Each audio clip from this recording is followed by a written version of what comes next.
All right. You are now rocking with the best, ladies and gentlemen. Thank you so much for tuning in to another exciting, exhilarating episode of the And New Wrestling Podcast. I am, of course, your host, Katie Drummond. I am here with the four horsemen, the one and only Patrick, Mr. No C Walker. Say what's up to the people, Pat.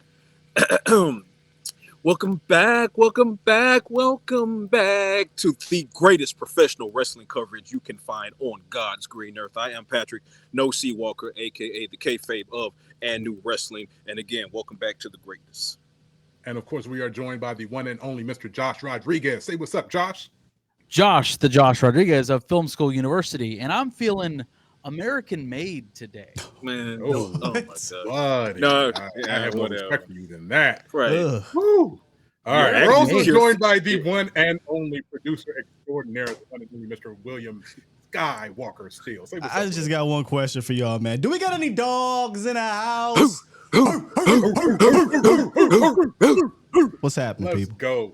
That is a great, great. See, that's so much better than I had to that, fix Josh. Yeah, you're right. Because Josh, he on his Pure Fusion Collective shit. We can't have that. We can't have that. See, I don't think anybody's on the Pure Fusion Collective shit.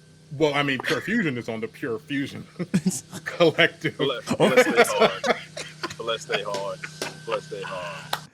Oh man, even the announcers, hey, first of all, Pat McAfee is going to be gone from WWE Raw for a while.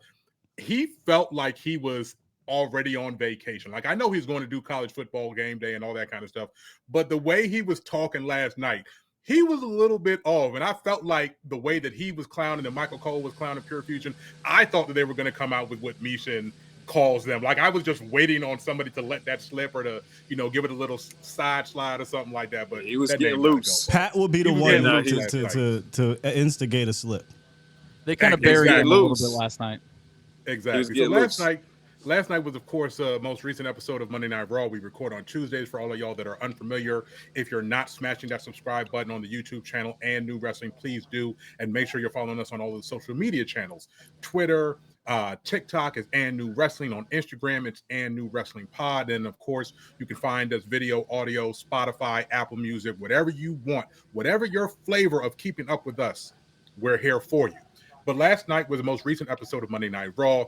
Skywalker had Who Let the Dogs Out? Are there any dogs in the house? Braun Breaker had basically a highlight reel promo that got me as amped as most anything else that we saw in the episode. Because, like, I'm just one of those people. I have a great affinity for what the Steiners did. Like, I was Rick Steiner fan before Scott Steiner was even in wrestling, and then to see his son do this. So I'm all aboard him being the next great intercontinental champion. So let's start off with what we saw from Raw. Let's go and do a roundtable. What was your favorite moment from the Raw episode last night? I'm gonna let one of the other two guys jump off. Steele or Josh, y'all jump off. I need a moment on this one because that was a banger last night. That was a banger. Absolutely. Hands down, I thought Sheamus and Pete Dunne had the match of the night. For me, that was pure, unadulterated, raw wrestling. Man, that felt like a match from the Sportatorium in Dallas, Texas. It felt like the Iron Claw. It just felt like classic mano-a-mano, 2 men in the ring battling it out with like wrist holds, and it just felt so classic. Like I should be watching it in the Sportatorium. I absolutely love that match. Pete Dunne impressed me in a big way. I'm not familiar with his game at all. I know you guys mentioned he was in a tag team.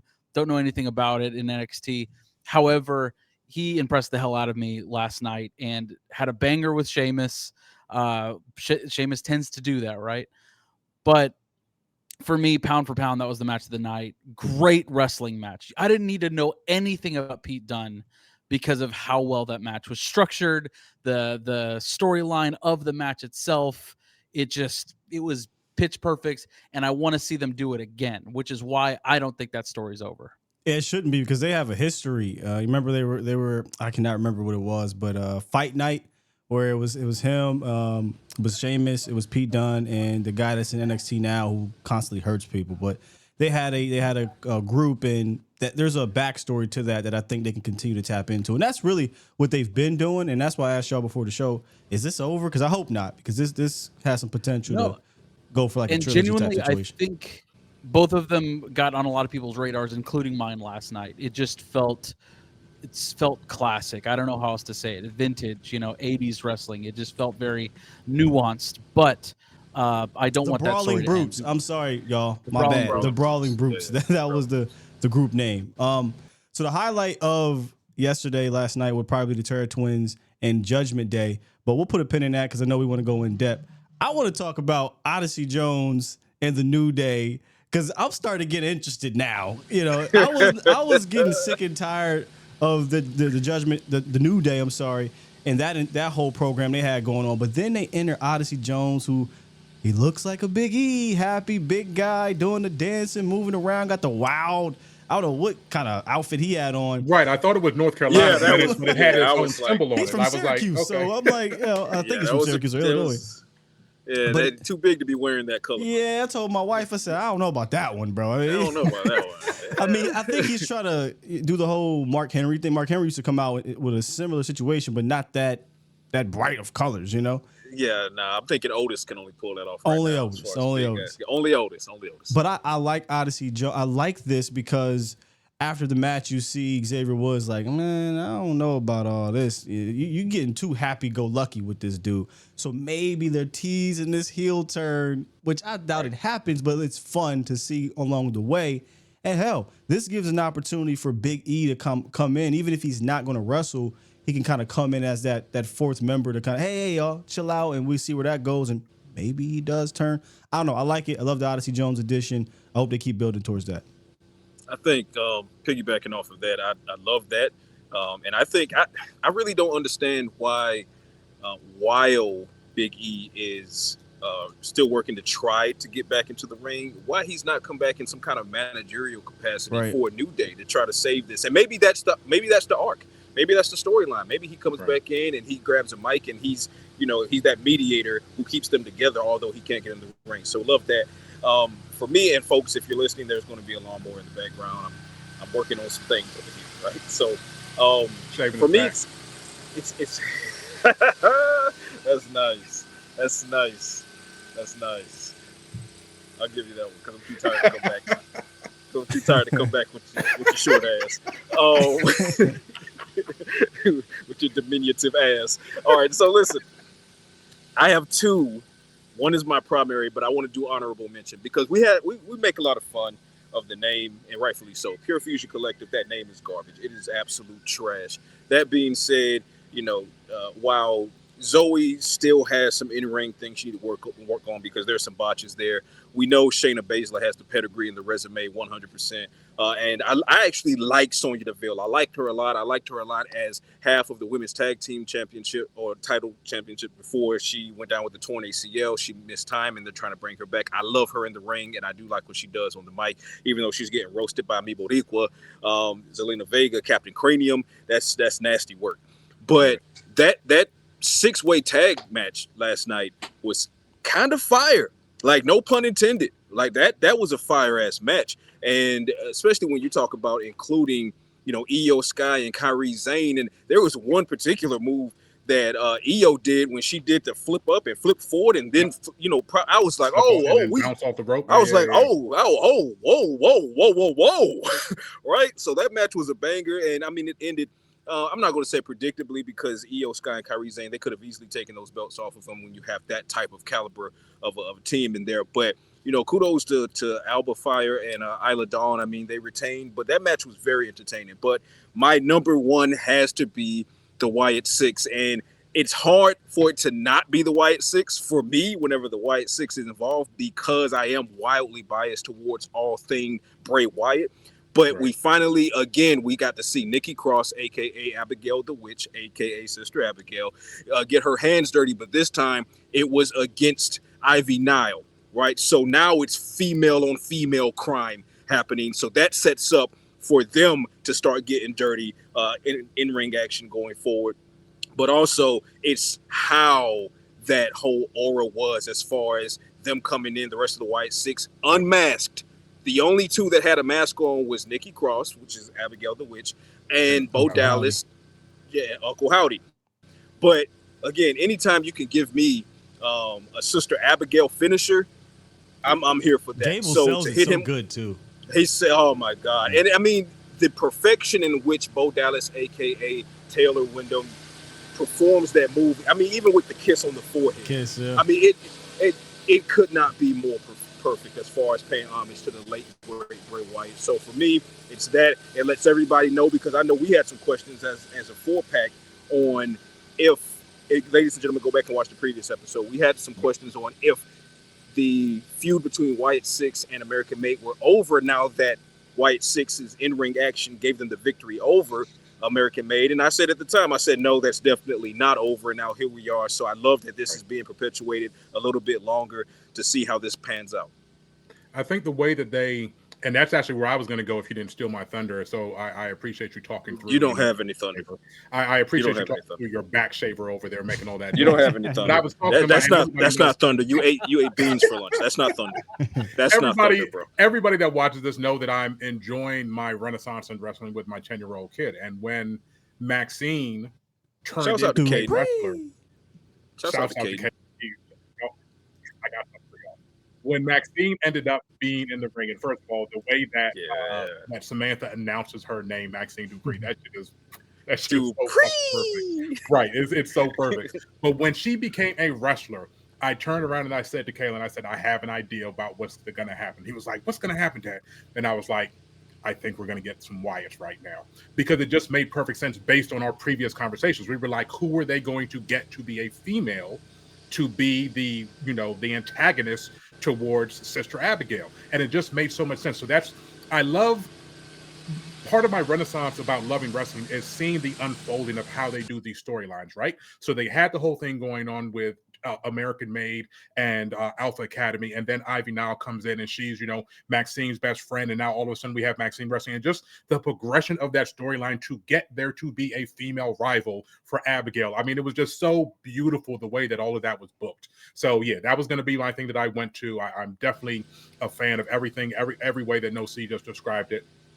And for me, I don't know if you guys can tell this, but I am a fan of big boy wrestling.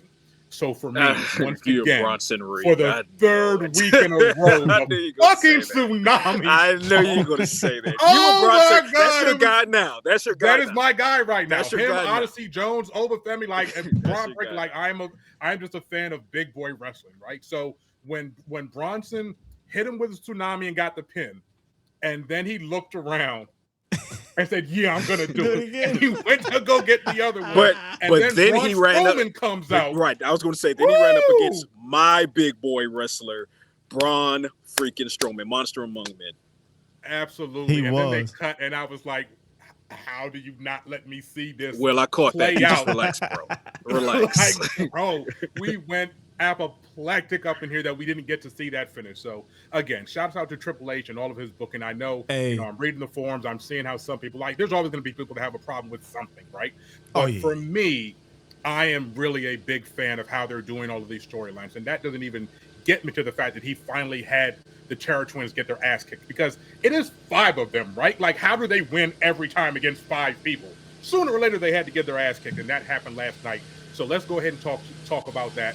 What do you guys think is the current heat factor, the heat rating of the Terror Twins versus the Judgment Day? Is it something that they need to go ahead? Real quick, before we get into the Terror Twins, I want to give props to Maxine Dupree really quickly, and also Triple H for what he did. For those that have followed wrestling over the past couple of years, they know what Maxine Dupree has been through as far as in ring. She has been booed in ring on some of the house shows. Yeah, because it's been deemed by a lot of the WWE universe that her skills weren't up to par. I mean, she was learning and she was trying to get into it. That's why they booked most of her performances on house shows versus on broadcast, right? So she had to go through that, and you can tell, like, she kind of leaned into it, but you could tell it really did affect her, and that's why you really haven't seen her wrestle a single match since those occurrences. Right, absolutely. To that point. Now, when Ivy Now turned, and I said this last week, when Ivy Now turned on her, I said that now Maxine has to get her hands dirty. So now I want to see what Maxine does, because up to this point, that means she's been training in the background. She's been getting her skills together, right? Kudos to her, because the way they positioned it was they sent her on a rampage against Ivy Now for the first couple of minutes to establish that Maxine has hands now. She has technique now. She's improving now. But what they didn't do was overexpose her. Okay, They didn't force her to wrestle a 20-minute match, which could probably show some things that she still needs to work on. She got 2 to 3 minutes, and in that first 2 minutes, she got her hands dirty. She was beating the hell out of Ivy now. But then they let Ivy get a little bit on her. But right when Ivy was about to go ham, the lights went out and Wyatt Sicks came in. So number one, kudos to the improvement Maxine Dupree has made, but also to Triple H and the creative team for not overexposing her. So now they put her in a perfect position to continue to kind of build. I love that. Yeah, and with Sister Abigail, but with the Wyatts interfering, it's kind of passing the torch to, okay, now you can have that female battle, and while she continues to develop behind the scenes. So that was perfectly written. Yeah. And the fact that now the Alpha Academy and Maxine Dupree indirectly basically just got the support of the Wyatt Sicks. Which we're going to say, Josh? I'm all for it. I love seeing Maxine Dupree in the ring. She did a really great job. I didn't know that she had the issues as far as dark matches go. No, either. But more than anything, I need to see Nikki Cross in the ring ASAP. Absolutely. As Abby the Witch. I need to see that in a match. Whatever it is, wherever it is, Bash in Berlin or Bad Blood, get her in the fucking ring. She's so good. She can keep the mask on too, because she can clearly do some action with it, so that's fine. She can keep the mask. She need to do something, because I can't get Nikki ASH out of my head. So please, you need to see the next transition. I need to see her. Come on, man. You don't still have superhero Nikki. I hated that. Head, do you? A little bit, yeah. Come on, man. A little bit. Come on. That's why I love still have. That's not the one that I have from Nikki. The one I have from Nikki is basically her and her Ultimate Warrior shit. That's the one that's the Nikki Cross that I know.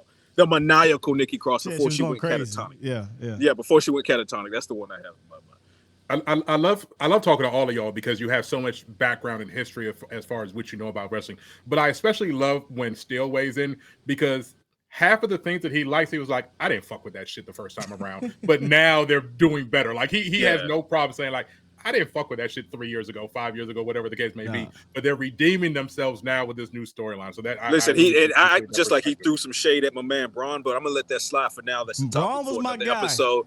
You know what I'm saying? But I'm on the same train though. Braun is Braun get him and off them knock TV, knees. Fuck y'all trade. Fuck y'all trade. You know when he does this? And it's like a train outside. It ain't a train no more, dog. He got a G. I ain't trying to hear that. And that's also one of the former members of the original Wyatt family. Man, y'all gonna pay some respect. Put him in the Wyatt Sicks, then hey, I'm good. Well, it got to be that. Yeah. So let's make it's from the guy who said Mid Morgan. This is the guy who said Mid Morgan. Here's your segue. Let's make this transition. Hold on. Here's your segue. He said Mid Morgan. Here's your segue. We're talking about the Wyatt Sicks. We're talking about what they accomplished on Monday Night Raw and the way that this has been just exquisitely rolled out by Triple H over the last now 2.5 months since we've been teased with the Wyatt, right? That was June when the Wyatt first hit the scene and we started to get the teases, and now we're here. Do you think, and as far as I know, there haven't been any matches announced for Bash in Berlin, do you think the Wyatts are PLE ready, even if it's a promo, some sort of skit? Do you think they're going to be involved in Bash in Berlin? That's it. For those that are on audio only, I am nodding my head. For those that are on audio only right now, I'm nodding my head. I think that they are absolutely PLE ready. I think the presentation is so cinematic. The presentation alone has been PLE ready. But don't they have to move? My thought process behind the question is, wouldn't they have to move them away from American Made? Wouldn't they have to introduce a new rivalry to introduce them at Bash in Berlin? Because I can't see American Made being involved in Bash. It's because Chad Gable is basically that's the heart of American Made, and Chad Gable is the PLE draw by himself. So yeah, 100%. If you think about it from the capacity of, don't think about it less of Wyatt Sicks versus American Made, and think about it more so of Chad Gable versus Wyatt Sicks, or Chad Gable versus Bo Dallas, because it was just last episode. It was just last episode, KD. Yeah, it was just last episode, KD. Right. Listen though, but I mean that just begins the feud as far as one-on-one. You know what I mean? So you could say American Made versus Wyatt Sicks, but really it's Chad Gable versus Wyatt Sicks with American Made having his back, supposedly. Right. But then what we're really waiting for is Bo Dallas and Uncle Howdy versus Chad Gable. That's the PLE. And even if it's the rematch, that's fine. That's still the PLE. But how do we feel about them doing it on Raw next week, though? It's Uncle Howdy versus Chad Gable. I don't think that ends clean. That doesn't end clean. Yeah, that's how you said it. That sets up for the PLE. Brother jumps Uncle Howdy, Correct. and then that does not end clean, and that's no what disqualification. 5-man tag team, Wyatt Sicks versus American Made. Everybody fucking crumbled. It works at a PLE like Bash of Berlin. Like it works there. Like I have no problem. It doesn't work at a Big Four. Not right now. Not to me. I mean, it'd have to be. It'd have to be Chad Gable and Uncle Howdy. Like they'd have to build that thing up. You know. At some point though, I told y'all before. I'm ready to see how they follow this up because I think they have, like you said, the PLE presentation. I don't know if they have the PLE competitor or opponent outside of Chad Gable right now. Right. So I'm ready to see if do they move on to hopefully not like a New Day or something, but I don't even want to go to Judgment Day. Go after Breaker. Go after Breaker. Go after Judgment Day is next. We talked about that before, but if that's next, then now that's PLE. Can you imagine if you get Demon? But it's probably not going to happen. But Finn Balor, Demon Balor, is crazy. But yeah, that's big time. If you get them two at a PLE, maybe end of the year, Bad Blood. I don't know. What I'm saying. I'm looking at Bad Blood really, really hard as far as I want a fucking Hell in the Cell match between Uncle Howdy and somebody. Name your freaking opponent. I don't care who the opponent is. I just think that if it was an Uncle Howdy, and again, this is me leaning so hard toward Bray Wyatt because I miss that dude so much. But if I could get Uncle Howdy versus Demon Finn and Bad Blood in a Hell in the Cell. Oh my God! I think they were saving Demon Finn Balor for when he turns face at some point. Yeah, I mean that's a WrestleMania turn at this point. True. Demon Finn, he's been out for so long. That's a WrestleMania. That's WrestleMania. That'd be crazy. All right. Well, I had Maxine Dupree and that spun it off of. So okay, so the question was 10 minutes ago, the heat rating. Or now that we're talking Judgment Day, I'll give Katie his segue back. Yeah, that's what we were supposed to be talking about. But go ahead, I love this. But it came all the way back. Yeah. So your question was heat level on the Judgment Day as a faction, or the Judgment Day versus Territory? The storyline in general, where we're at. It's a 10. It's a 10. It's a 10 out of 10. 10 out of 10. That's my rating. Oh, 100%. 1,000,000%. Okay. Yeah, we're close to hitting what's the term I'm looking for? Fever pitch with this. Yeah, okay. You know, we've seen it about 3 or 4 times. It's going to get to a point where this thing is going to pop, and it's perfect because if they're building up for Bash of Berlin, there you go. Yeah, because Liv and the Judgment Day, they got their lick back last night. They got their lick back. Liv, bro. No. Yeah, with the heels on. With the heels on. People like I've seen a lot of people take William Steele. You know what I said. Like I've seen a lot of people not like Liv Morgan. I'm like, this is the best run since Sable. She rocked Rhea last night, dog. She had the Sable heels on too. She had her on the table, and she was like, there was. Punches matter to me, right? Punches connecting, like that's the biggest thing that I see people mess up, and that's my biggest pet peeve about the matches when punches don't hit and they don't look realistic. Like, first of all, Io Sky, never, she is so good. Never have her throw a punch again because that shit. I didn't like Randy Savage last night. Why are they having her punch anybody? But even Liv's punches last night, I believed every move that she threw last night. It was very convincing. You know why, Katie? That's the mark of a great wrestler. You know why? Because this version of Liv Morgan is a fighter.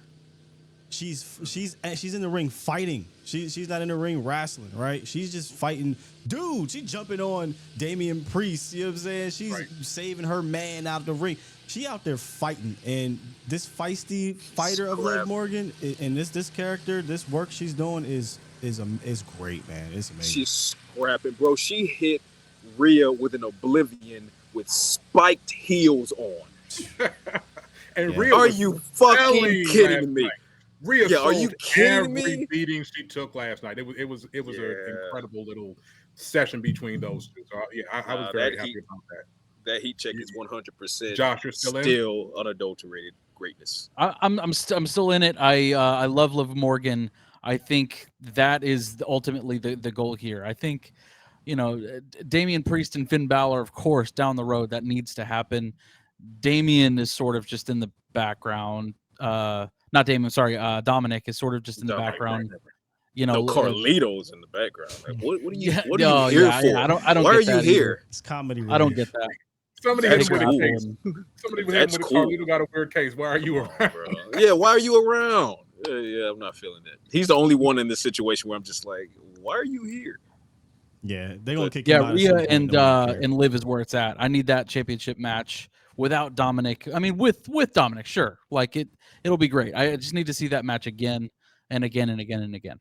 I think we'll get it at Survivor Series because right now, Bash in Berlin has KD's requested mixed couples match, and he nailed it. He got that right in the button. He got that. So I think when it comes to the rematch for the women's world championship, I think that happens at Survivor Series. I don't see that as Bash. They can do 100%. The mixed 100%. match at Bash, and then they can do not triple threat, but like a trios match at Bad Blood. Bad Blood. You do Survivor Series. You know, so they can do that. Before we change direction, because I was absolutely planning on changing direction and it just popped into my head, we haven't even talked about, as soon as he came out last night and I seen that dude before he went on his soliloquy to loving being back in the WWE, I yelled, "Get the straps." I saw it coming. CM Punk and Drew McIntyre. That's old school wrestling. Cowbell matches, strap matches, like all of those sorts of things. Like that's from back NWA days for me. So when he did that and he challenged, he was like, I beat him like a dog last week. And even Drew came out. He was like, "You beat me like a dog. I'm not stepping in the ring with you. Get the straps because it is time to go down." I cannot. They foreshadowed it. See. 4 corners, have to touch all 4 corners with your opponent, dragging them around the ring. Like, dude, I can't wait to see that one right there. So they foreshadowed that last week when he whipped him with the belt real good. First thing popped in my head. First thing popped in my head. I was like, this feels like a strap match, but I didn't say it out loud because I was like, yeah, they're not going to do that. Fast forward a week, I was like, oh well, I'll be damned. KD, go look up JBL and Eddie Guerrero. The 4 corners. That was one of the greatest ones. Bloody JBL. He wins his first world championship, and he goes on the JBL Run of Terror. I mean, it was. Go look that up, brother. It's a really good one. Fire. Good reference. Idea for Sporting News. Good so reference. For all of you out there that like to read about wrestling, we have content over at sportingnews/US/WWE. Make sure you are checking out me and Pat and Josh over there. We are keeping it coming. We have you in the video. We have you in the written word. Everything that you want to talk about, we have you covered. Let's flip the script and talk about what happened on Friday, because not only did on Monday, Damian Priest and Rhea finally, for the first time, got their ass beat by the Judgment Day. We saw for the first time, and I don't even want to lead with anything else. We saw for the first time Roman Reigns and Jacob Fatu square off, and Jacob kicked his ass. I was genuinely shocked that Jacob came out, because we thought that they were trying to save this. Respect. Swerve. Respect. We thought it was going to happen at Bash in Berlin. Here came, Jacob on Friday, boot and all. He whipped Roman Reigns' ass with a boot on. Oh, okay. Is that what we're doing? Okay, all right. That's all right. Crazy. And I mean, they had to respect if they were going to keep trotting out Roman Reigns without giving him an official match, and this was like a de facto match, right? Because we knew that he was going to come. Solo called him out. They were coming to fight. They weren't going to sit there and talk about world peace. We knew that they were going to wrestle without a referee, and so of course everybody else was going to get involved in the match. But yeah, it was time, I guess, based on how he came back during SummerSlam. It was time for him to get his ass kicked, right?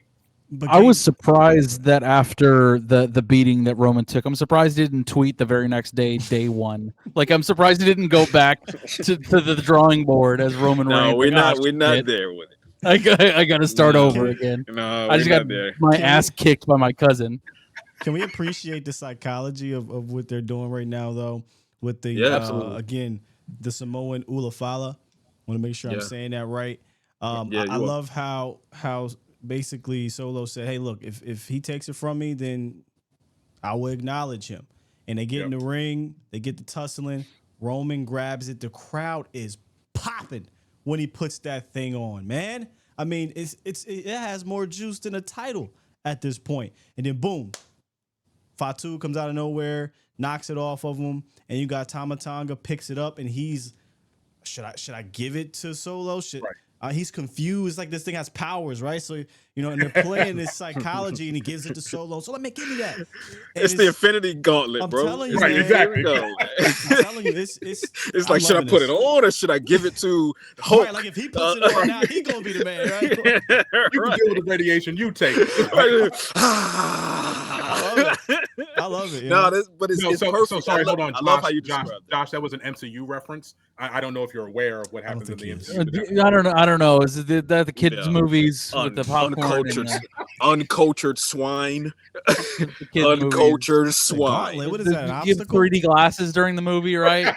Yeah. See, your fucking chair move around. See, without us jumping genres, there's a reason that I had to break down the Spider-Man reference from an NFL star here recently to the uncultured, such as Josh Rodriguez. But it's okay, man. Not everybody can be caught up on the greatness that is Marvel because not everybody's capable.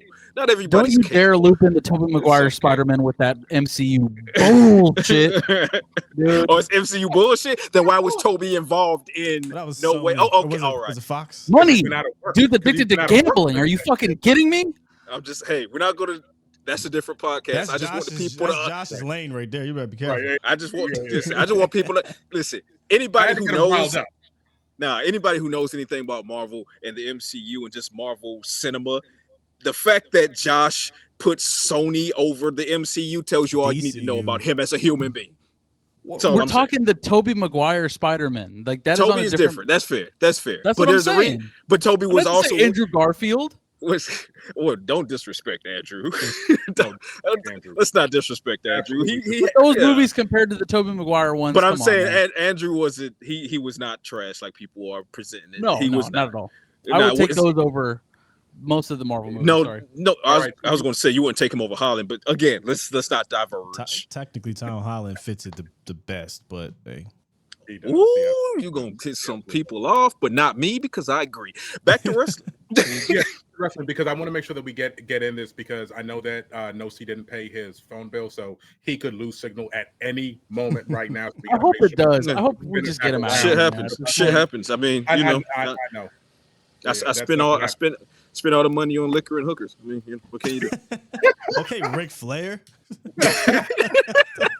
Speaking of, you're looking at the jet riding, limousine driving. Woo. Yeah, absolutely. And I'm having a hard time holding these gators down. Bring it back in. Speaking of the Bloodline, they do have the tag team belts currently on the Blue brand.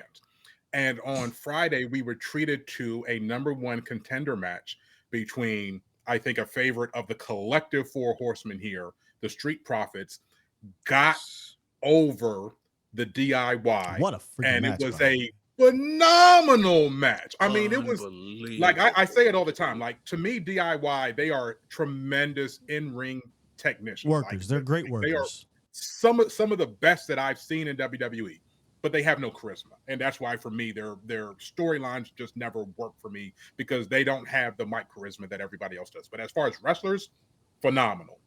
To me, Street Profits, and especially Ford, are the same caliber wrestlers. Like Dawkins is high flying for a big man. Like he gets his props. His athleticism. Not trying to diss him whatsoever. But Ford is like elite level to me. But they have charisma, and I'm like, why aren't they getting pushed? So I was doing research about, when was the last time have they ever been champions? And they were champions before, but it was like 4 years ago, and they just haven't really been in the limelight for the last several years. So I asked you, do they have a legitimate chance of being written into this championship come Friday night? Like, are they actually going to let them beat the Bloodline? Is that going to happen? So, I got a fantasy go book. Ahead, fantasy book. Yes. And let me tell you how you can push both of these respective groups here. Bloodline versus Street Profits, and it ends with Roman Reigns interfering, and they become the champions. They don't need the tag titles. I'm glad that they got them because I love Fatu, but they aren't needed. I get it. They wanted to put it on a heel that wasn't A-Town Down Under. That was silly. They made the titles feel like crap, right? Then you put it on DIY, maybe a little bit premature. I get it, in the hometown, get the big pop. They did deserve it. DIY, I've been waiting, but you took it right off of them. So that's why I think it was premature. Now you could argue it's a bit premature putting the tag titles on this new improved Bloodline, especially since they're getting involved with Roman. So there's no need to have it. So have Roman come out, cost them the titles. You get the Street Profits super over. When I tell you, if they put the titles back on them, you know, with I know you said 4 years ago. 4 years ago, social media was different. Merch, it's even crazier now, right? So I feel like they'll sell more merch. They'll be more over. You could keep them on for a little bit until you're ready for another heel to come take them off. So that's how you can do it. It's way past due. Number one, it's way past due. It's way past due. And I get frustrated even considering a scenario in which the Street Profits once again get close to taking that damn gold, and for whatever reason, WWE decides to not give them that gold. If that were to happen again this time, I'm going to start punching holes in the fucking wall. I am fed up with that caliber of a tag team not holding the titles. It is insane when you then flip it to the inverse and you give it to a glued together team like A-Town Down Under, which at that time they were a glued together team. And then you give it to DIY, which fantastic workers, their ring prowess is not up for question. But to KD's point, do they have the charisma to elevate or re-elevate the tag team titles to what they were when the Usos had them? No, they do not. I believe the Street Profits absolutely do. I am willing to argue, and I've said this a few times now, I'm willing to argue that the Street Profits are the best tag team in WWE. I don't care what brand you point at, the yellow and black brand, or the gold and black brand, or the red brand, the brand blue brand. I don't care. It's Street Profits for me.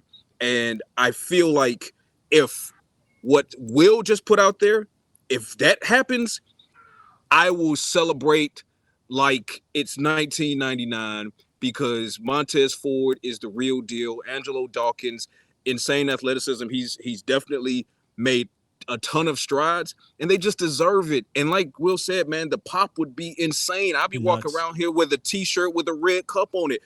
I want the smoke. You understand what I'm saying? You know how like big 100%. that, KD, you don't get it. Them saying that we want the smoke 5, 6, 7 years ago was crazy. It was so over. It was so popular. It was a thing. I mean, I know it was a saying, slang saying on social media, but they really took that thing to another level. So I would love for them to put the titles back on the Street Profits. And real quick, before Josh taps in, I will say this for those that may be unaware, but you'd be aware if you went to the sportingnews.com/WWE and caught the article that we put out there.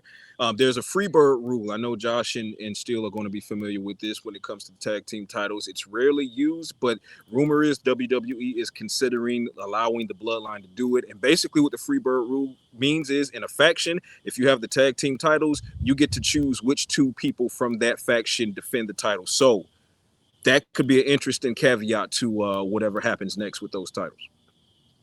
And to kind of piggyback off what Steele was saying, I have no notes. I think that's a perfect way to do it. However, I think you have no notes and then say however. I think that the bloodline is, the story is bigger than we think. It's proven that time and time again. If they decide that the Bloodline is going to keep those tag titles, it's probably for a pretty damn good reason. Yeah.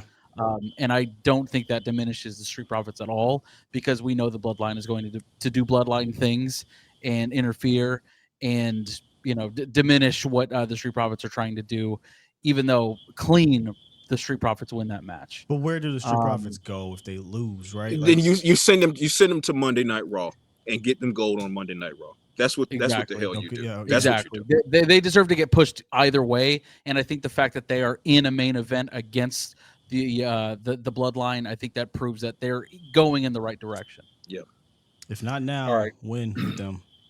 Yeah, that's my point. Like it's frustrating. It's frustrating. For me, it's kind of like, well, not kind of like it, because there is not a lot of similarity, but there's the similarity of LA Knight in that when he changed character and it was so clear that he deserved to get gold far before he actually got gold, but there were always these slight detours and these little setbacks, and that's what I'm feeling with Street Profits, where it's just like they keep getting close and they keep getting put on the right path, and then the storyline will change and they get put on a pause, and it's kind of like Triple H going to them and saying, well, you know, I know I promised you last week that next week you'll get, but just believe me, believe me, please, I got you. It's like, come on, man, stop with that and just give them the gold. They deserve it.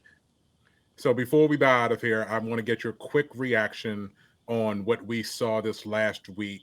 Randy Orton getting jumped, Cody coming to save, putting the belt down in the ring.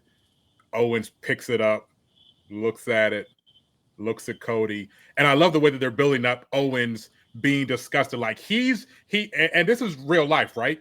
I can talk shit about myself, but y'all can't talk shit about me. He's like, I don't deserve it. But why the fuck are you saying I don't deserve it? So you can see this hostility starting to grow in him, and the way that Grayson was talking about him before the match. And then the match happened and he got jumped, and then Cody comes to save him, and they had the stare down. And it's like, okay, I know what you're doing. You're trying to build this up so that there's some level of animosity. Are they going to go all the way, and is Owens going to turn heel off of this match with Cody? You think it's a foregone conclusion? I think it happens. They're foreshadowing it already. When you look at, don't simply take what happened in the ring with the Kevin Owens picking up the belt, staring at it, and, you know, as Cody reached out for it, there was that awkward pause that was like, wait a minute, what is Kevin doing here? That's foreshadowing Kevin turning heel. But prior to that, if you look at the match that he was having with Grayson Waller, when he was whooping that ass and he kept saying, oh, you want the old me? You want the old Kevin? The old Kevin Owens is the Kevin Owens that's probably going to end up showing up at Bash in Berlin. And that's heel Kevin Owens. That's the Kevin Owens that's fed up with his win-loss record. That's Kevin Owens that's fed up with people, like you said, Katie, talking shit about him and having not beat this person and that person and being basically bullied by the Bloodline for the past year and a half. The old Kevin Owens, there's a reason he keeps saying that phrase. Basically, he's saying, oh, you want that old thing back? Mm-hmm. I can give you that old thing back. That's, man, you kind of get me excited for if you want a major swerve, it would be KO actually winning, and from a heel version of KO winning. Because think about it for a second, not every reign has to be a year and 2 years. We used to go. I know that's one of your things that you don't like, right? I mean, I don't mind it if it was like Romans, like that was historic and it felt. But let's be real, you know. We grew up in times, man, where the Raw title was dropped on Raw. The night before, I mean, you win it on at a PLE on Saturday and or Sunday, or Sunday really, and then you lose it on Monday night. Like, put it this way, again, I'm fantasy booking, my bad, but I see you really love some Odyssey. I knew you about to say Odyssey. Well, no. I said honestly. Okay. Honestly. Okay. Honestly. Okay. I'm sorry for continuing the fantasy book, but what would be so wrong if KO went super heel, cheated, won the title, and now that it's, hey, wait a minute, this isn't clean, this wasn't right, I want my rematch, and then you can put it back on Cody. What's wrong with that? That gives absolutely nothing. Absolutely nothing. Please do that. You know, it would mix up things, because right now it feels stale with Cody, because you know, Cody's going to win, and Kevin Owens going to turn heel. Yeah. Well, how about he turns heel when he wins? Oh, that will light everything on fire. Although I got an even better fantasy booking for you. Please. Take what you just said. Okay, Kevin Owens turns heel. He cheats. He gets the belt off of Cody. The world fucking explodes. Holy fucking shit! Right. While that's happening, Randy Orton loses to Gunther, and instead of him wanting that rematch again with Gunther, he realizes that Kevin Owens now has the Universal Championship, and Randy Orton is like, oh, really? So now Randy Orton turns on Kevin Owens, keeping in mind that it was Randy and Kevin who were helping Cody, and now Cody is looking to get his belt back. So now you have those three warring over that belt. I like it. I mean, I keep pointing. I keep pointing to the fact that he hears voices in his head. These channel rotations are going to be the impetus of shit going crazy. Like when before Raw goes to Netflix, SmackDown goes to USA. They're going to be shaking shit up for that. Like there's no way that they're going to go to a whole new network and not give people moments to talk about. That's just TV 101, right? You have to have moments to talk about. So I'm loving the way that you two are projecting this going over the next couple of weeks, because September for NXT and October, they're right around the corner. It's right around the corner. It's time to make those things happen. So you could easily have this thing where Cody loses the belt and then he has to chase it back, and he gets it back as soon as they get on the new network, right? So all of these things are in play. Which also coincides with the same month that Royal Rumble is in. I'm just saying. Talking about for when Netflix for Netflix, right? Because Raw goes to Netflix in January, and Royal Rumble is in January. I mean, maybe we're on to something. I'm just saying. It might just be. Hey, Triple H, if you wanna really throw a swerve on the WWE universe, that's the way to do it. I'm telling you. Call us. We have ideas for days.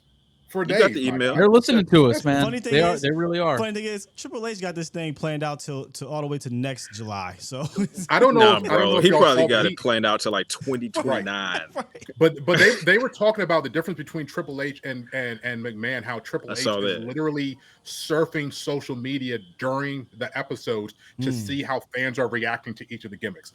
He is literally changing the flow. He's changing the algorithm based on how people are receiving what he's putting out there, which to me just means it's going to be everything once we get to these changes in the network. It's all up for grabs. Real fast-paced action. So make sure you stay tuned. We're going to go ahead and wrap it up for now. We want to make sure that we give y'all tidbits, pieces of this. We can't give you too much. But if you need more, make sure you're smashing that subscribe button and watching the past episodes on the And New Wrestling Podcast. Smash that subscribe button. Put your notifications on so you don't miss. We actually have some interesting things coming up over the next several days, so make sure you're staying tuned at all times. That's it, y'all. We're out of here. We appreciate you. Salute. Yeah.